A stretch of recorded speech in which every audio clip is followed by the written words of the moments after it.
ইয়েতে আপনি এখন 12:30 বাজে, সবার অভিযোগ যে আপনি সবসময় অফিসে 12টার পরে আইয়েন, মানুষ আইয়া পায় না, আপনার প্রত্যেক দিনই এই অবস্থা। কী করবেন এই বিষয়ে? অ্যাকচুয়ালি আমি আজকে আয়া ঢুকছি 10টার সময় ব্লকে ঢুকে আমরা ব্লকে কাজ আসিল, ব্লকের কাজ সারিয়া আইছি। না, আজকে তো আপনি কইলেন ব্লকে ঢুকছিলেন, প্রায় প্রত্যেক দিন অভিযোগ কাস্টমার আয়া, মানে যারা আইয়ে তারা এদিকে আমি তো এখান থেকে ট্রান্সফার হয়ে গেছি, যার কারণে আমার আরেকটা পঞ্চায়েতেও দেখতে লাগে। এখানে আগে মাস্তি যেহেতু হয়েছি, মাস্তিতে আগে ঢুকে এরপরে এখানে কাজ করে এখানে আই।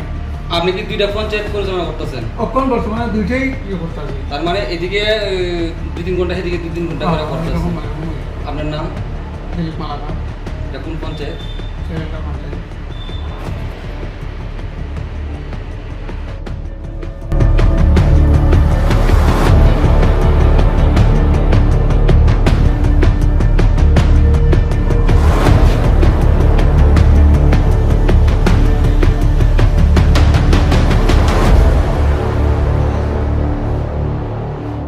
এখনো 11:30, ঘড়ির কাঁটা 11:30 বাজছে।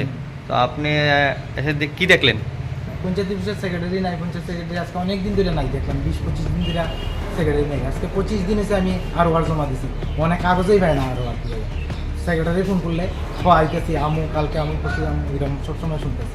কয়দিন ধরে এরকম চলতেছে? আজকে 25-30 দিন ধরে আমার এই আরও একটা জমা দিয়েছি, সেক্রেটারি চেয়ারও দেখতে পাচ্ছি। আপনার নাম? শ্যামল দাস। এটা কোন পঞ্চায়েত? এটা চল্লিশটা পঞ্চায়েত। পঞ্চায়েত, ঠিক আছে।